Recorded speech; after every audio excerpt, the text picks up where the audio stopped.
There is a list.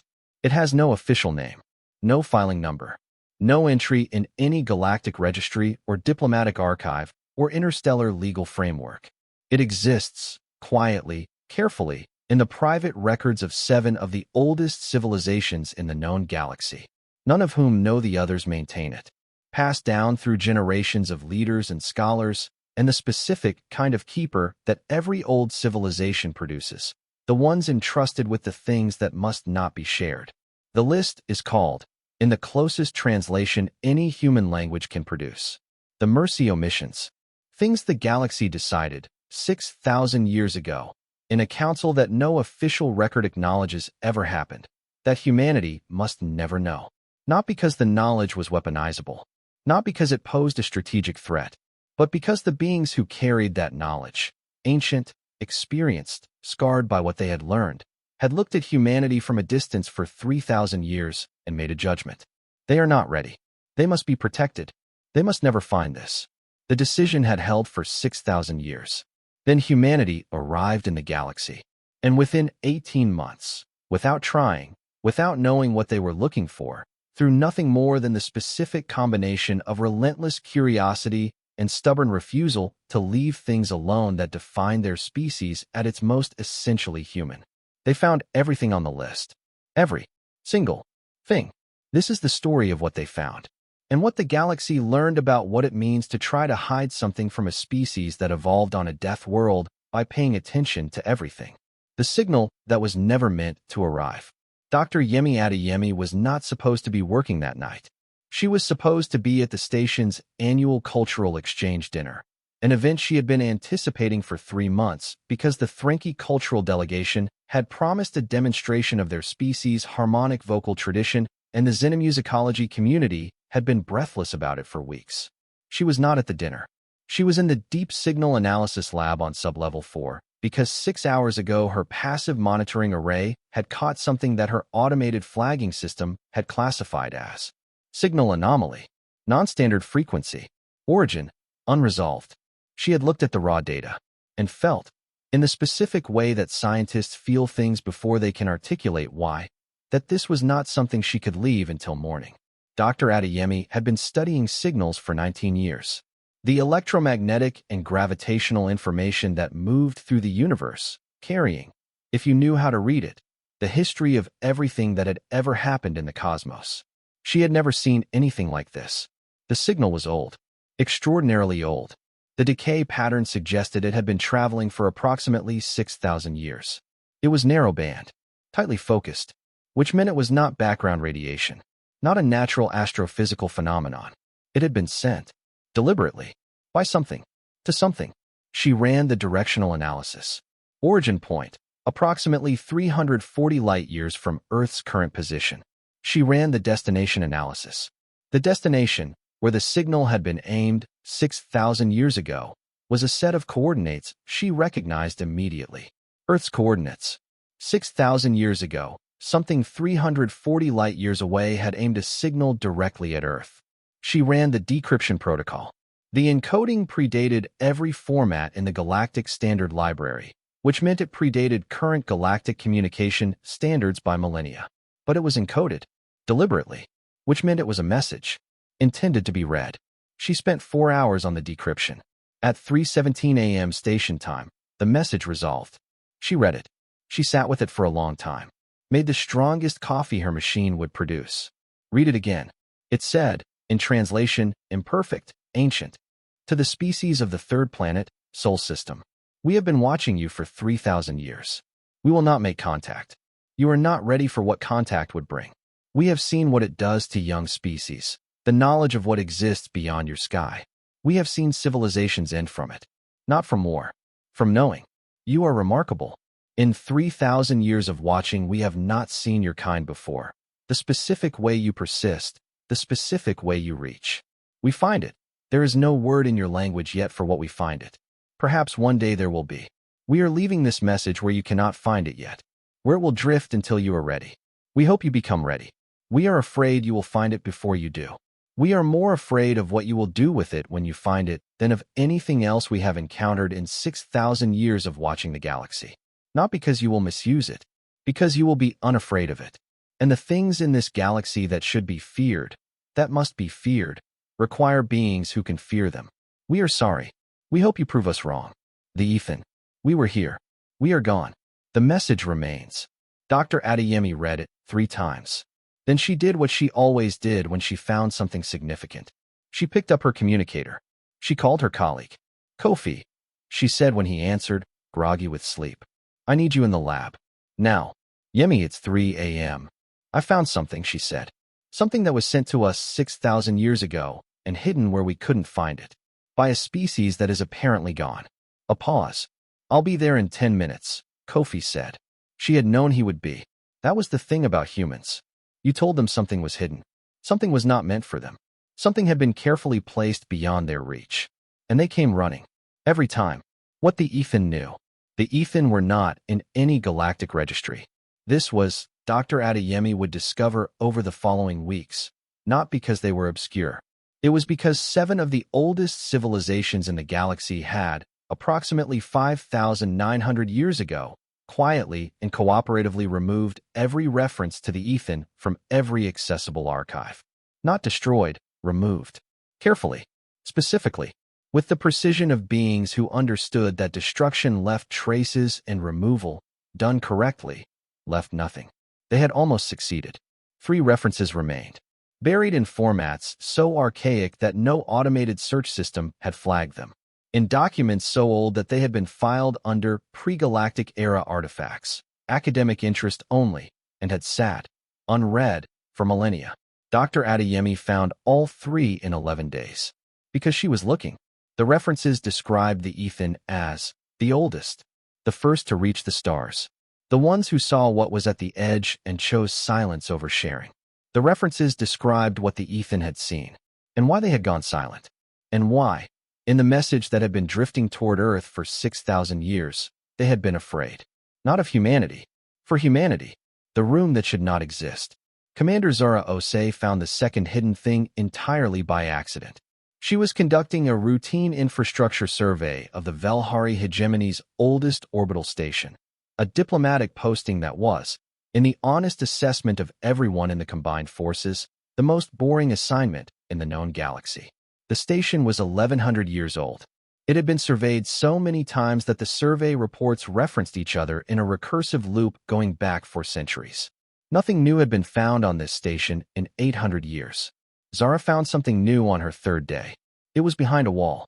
Specifically, behind a wall in the station's sub-level infrastructure that her survey equipment had flagged as having anomalous acoustic properties. The wall sounded wrong. Not structurally wrong. It was perfectly sound, no integrity issues. Acoustically wrong. The resonance pattern was inconsistent with solid composite construction. There was a space behind it. Zara was a structural engineer by training before she was a commander. She understood walls. She understood what it meant when a wall sounded wrong. She filed a maintenance request. The maintenance coordinator, a Velhari named Prethvon who had been managing this station's maintenance for 30 years, looked at the request. He looked at it for a very long time. Then he came to see her in person. Commander Osei, he said, the section you flagged, sublevel 7, corridor 9, that section is not part of the active survey manifest. I know, she said. That's why I flagged it. The acoustic reading is anomalous. The section has been classified as structurally assessed and closed. When he checked his records, 840 years ago, and nobody has been in there since. The classification is, he stopped. Prethvon, she said. When was the last time anyone actually physically entered that section? A very long pause.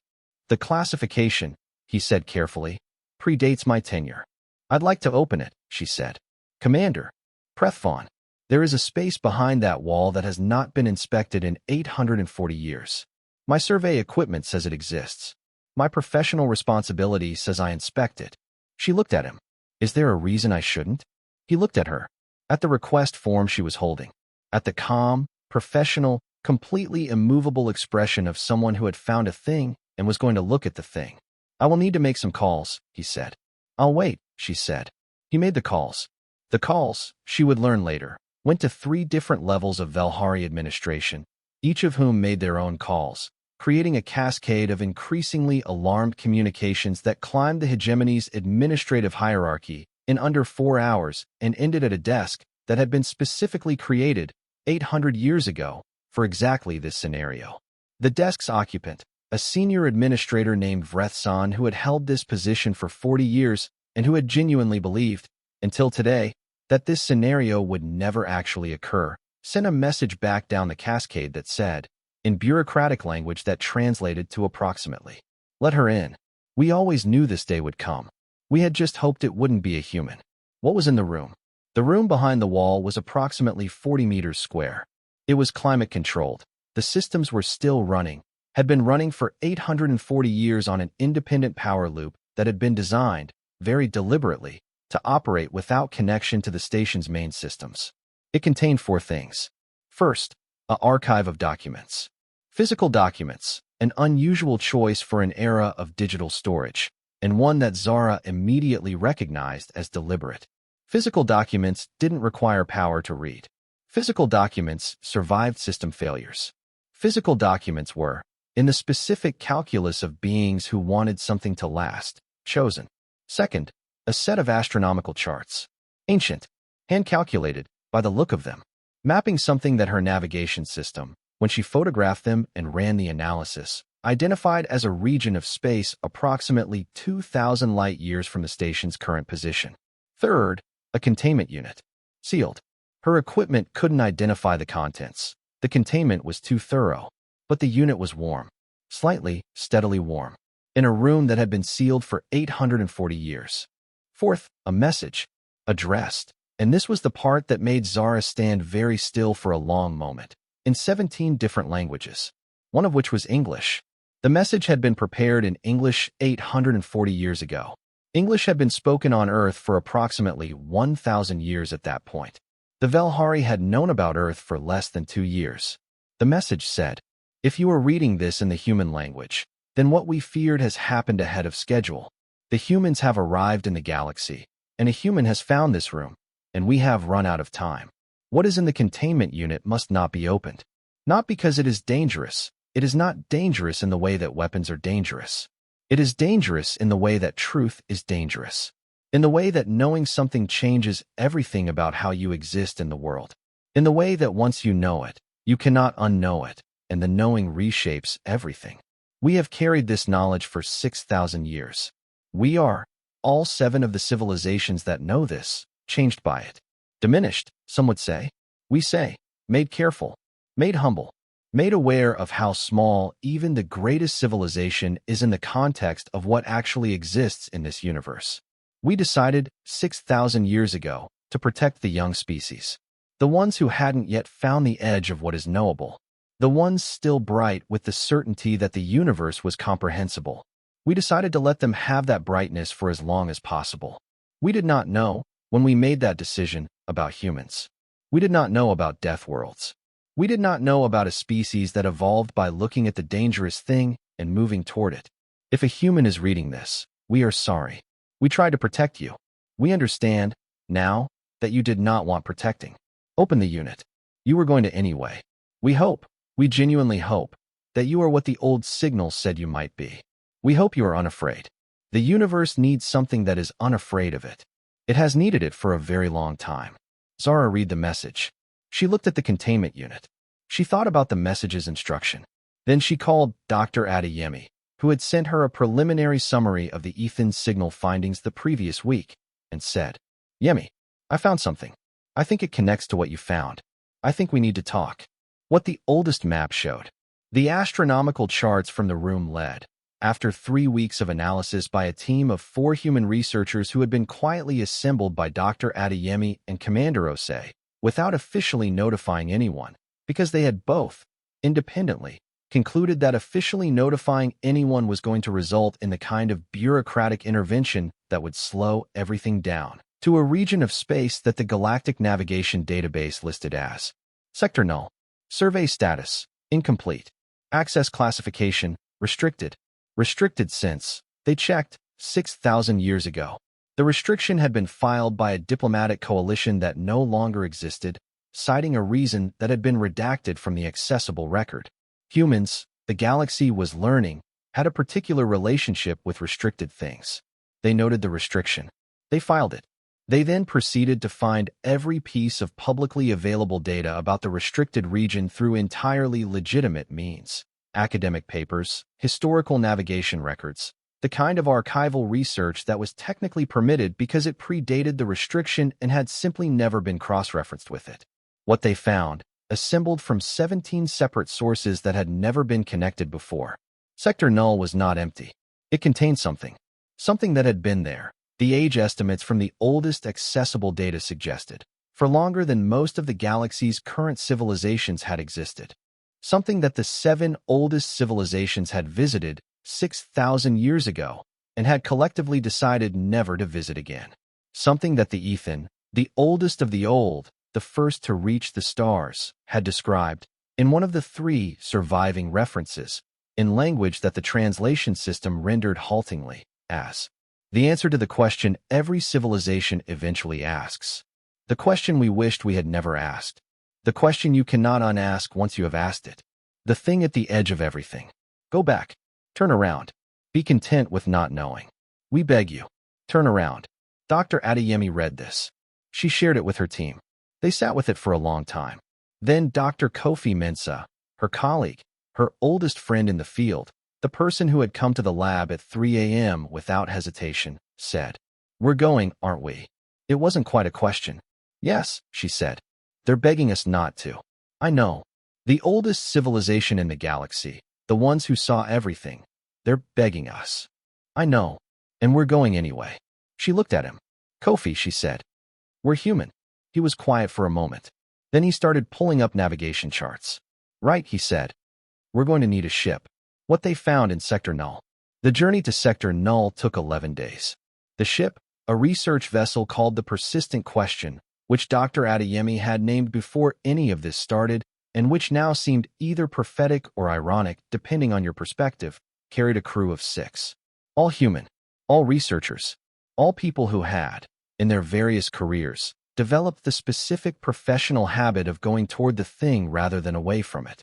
They were, by the objective assessment of what they knew they were heading toward, almost certainly doing something extremely unwise. They went anyway. The region of Sector Null that the charts indicated was, on approach, visually unremarkable. Empty space. Stars in the background. The standard magnificent indifference of the cosmos. And then their instruments found it. It was not large. This was the first surprise. They had expected something large. The way the old records described it, the weight of the warning that surrounded it, had suggested something vast.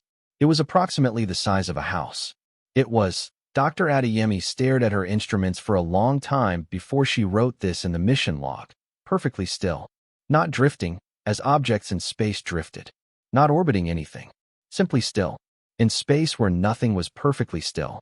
Maintaining its position against the gravitational influences of everything around it with no apparent mechanism. It was dark. Not the dark of an object that absorbed light. The dark of an object that wasn't participating in the normal exchange of electromagnetic energy that defined physical existence. Her instruments read it as simultaneously present and absent. A thing that was there and not there at the same time in ways that her physics training told her were impossible and her instruments told her were simply true. And it was, she checked this reading 6 times, aware of them. Not in the way that an organism was aware. Not with eyes or sensors or any mechanism she could identify. In the way that a question was aware of the person asking it. She sat in the Persistent Questions observation bay and looked at it through the viewport. It looked back, not with anything she could see, with something she could feel. In the ship, in the silence, she became aware of something she could only describe. In the mission log, in language that she later told people was the most inadequate she had ever written, as the sensation of being known. Completely. Not judged, known. Everything I am, everything I was, everything I might be. Held by something that had been holding it, patiently, for longer than I had any framework to imagine. And alongside the knowing, a question, not in language. In the directness of something that had been waiting a very long time for someone to come close enough to ask. The question was, "Are you ready?" I said, out loud, in the empty observation bay, to a thing that should not have been able to hear me. I said, "I don't know."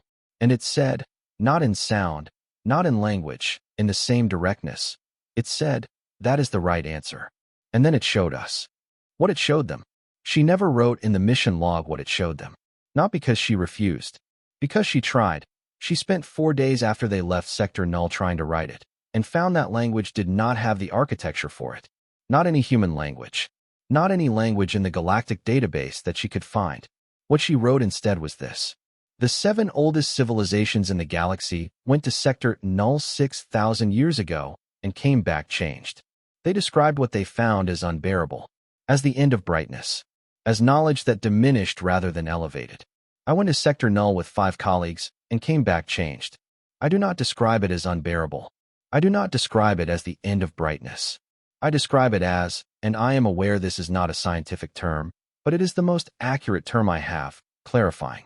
The thing in Sector Null showed us what the galaxy actually is, what it has been, what it contains, the scale of it, the age of it, the specific quality of its existence that all our instruments and all our theories and all our thousands of years of looking at it had not quite captured. It is bigger than we thought. It is older than we thought. It is stranger than we thought. And it is, the word I keep coming back to, the word that the other civilizations apparently did not have, beautiful. The oldest civilizations went to Sector Null and came back diminished. Made humble. Made careful.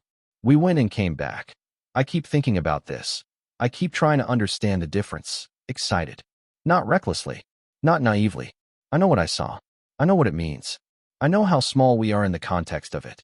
But smallness, on a death world, is not the same as powerlessness.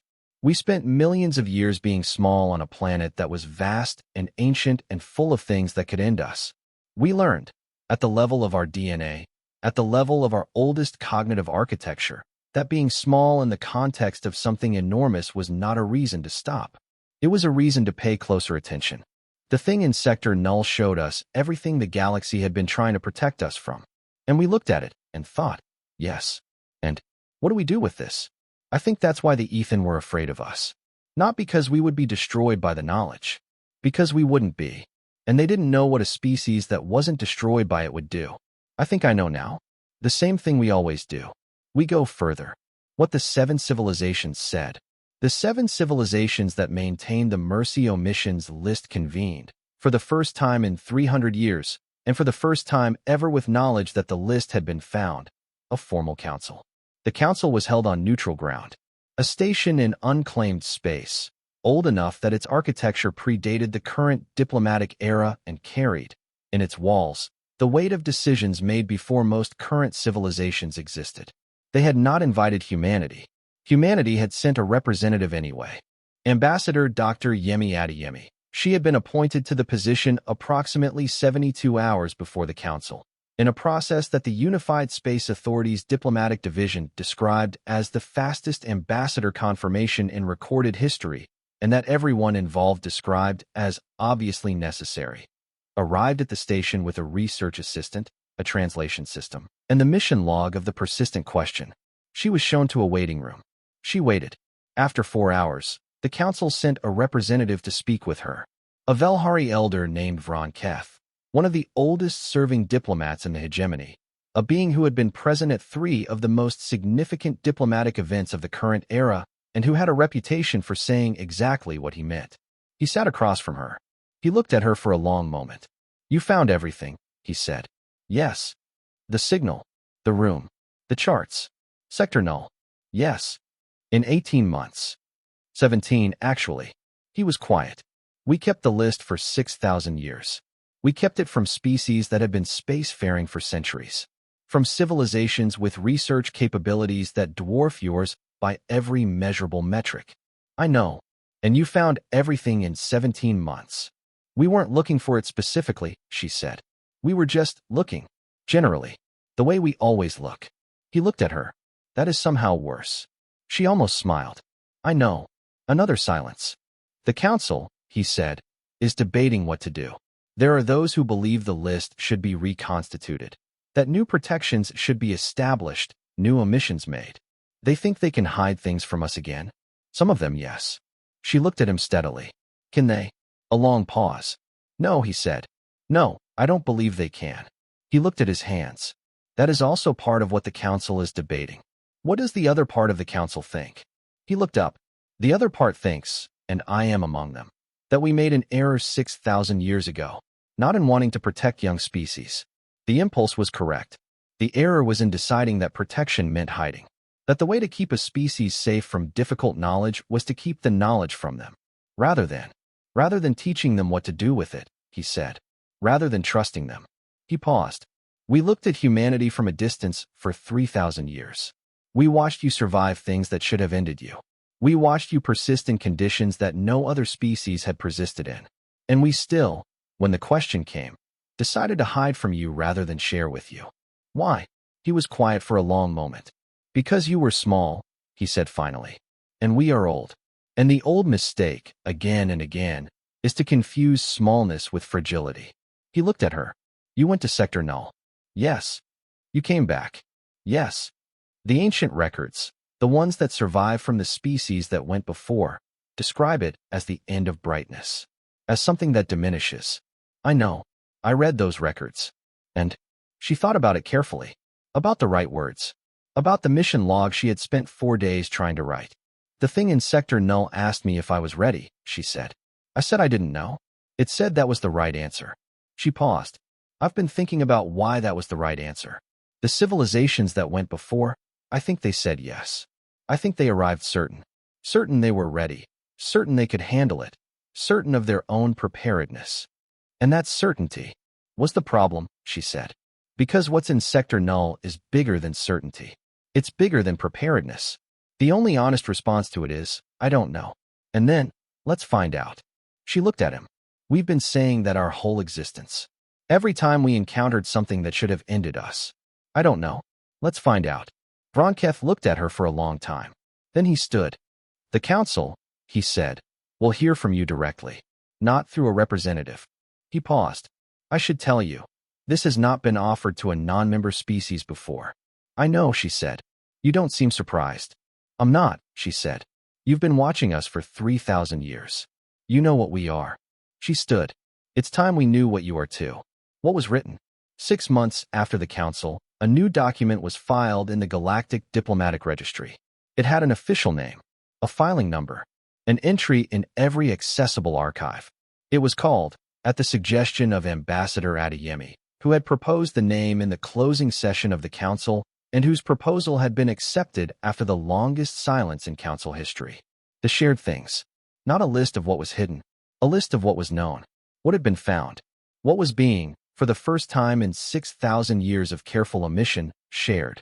The document was long.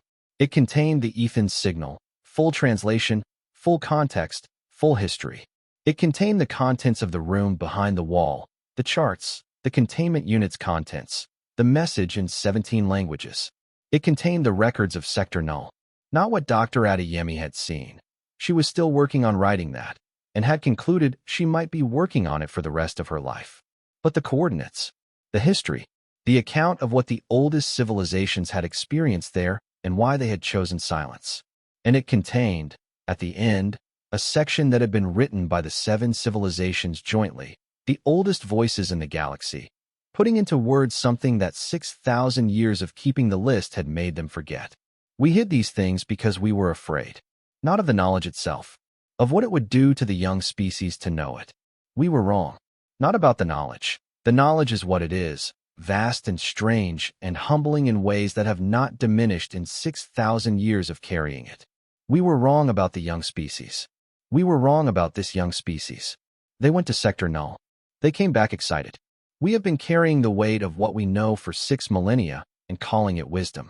They carried it for 6 months and called it a beginning. Perhaps that is what a death world produces. Not beings who are unafraid of large things. Beings who have learned, at the deepest level, in the oldest part of what they are, that large things are not reasons to stop. They are reasons to pay closer attention. We are old.